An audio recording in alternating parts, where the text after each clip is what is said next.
从1万英尺往下看，世界是这样的。开始吧。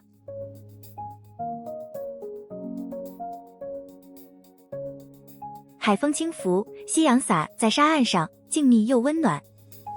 灯火从屋顶一排排亮起来，像在呼吸。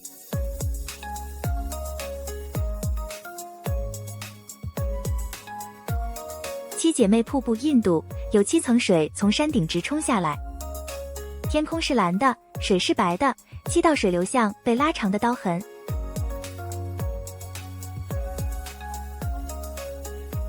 海天交界处，静谧如梦。晨光洒落，岛屿在水面上轻盈浮动。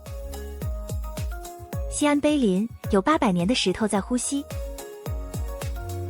晨光斜照，碑林静谧如诗。一块碑的边角被磨得发亮。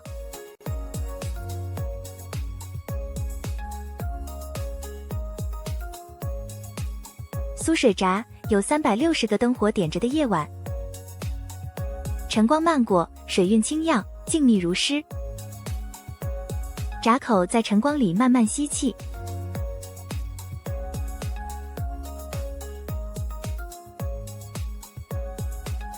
志摩西班牙村600盏灯亮到不眠的夜，整排房子排成一条线，水波轻轻荡开，闪着银光。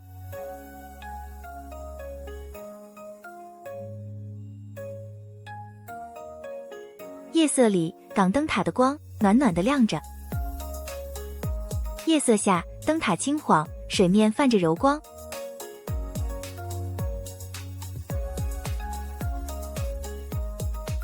中兴文化创意园区，台湾最不能错过的绝景。水亮蓝，岸上楼直直立着。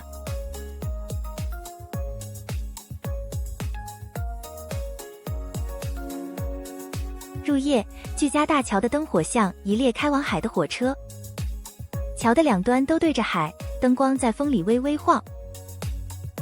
河里的水一年四季都发着绿光。河面拐了个大弯。7点钟，太阳之塔的影子已经开始爬墙。塔身是深灰，直立海边，数百层叠叠压向天际。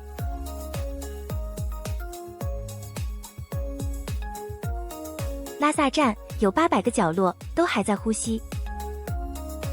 站台浮在雪原，晨光轻轻铺开。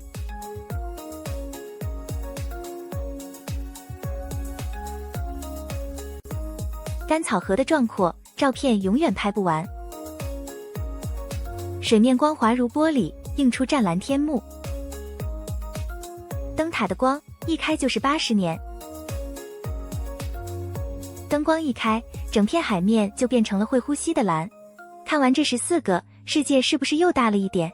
订阅不迷路。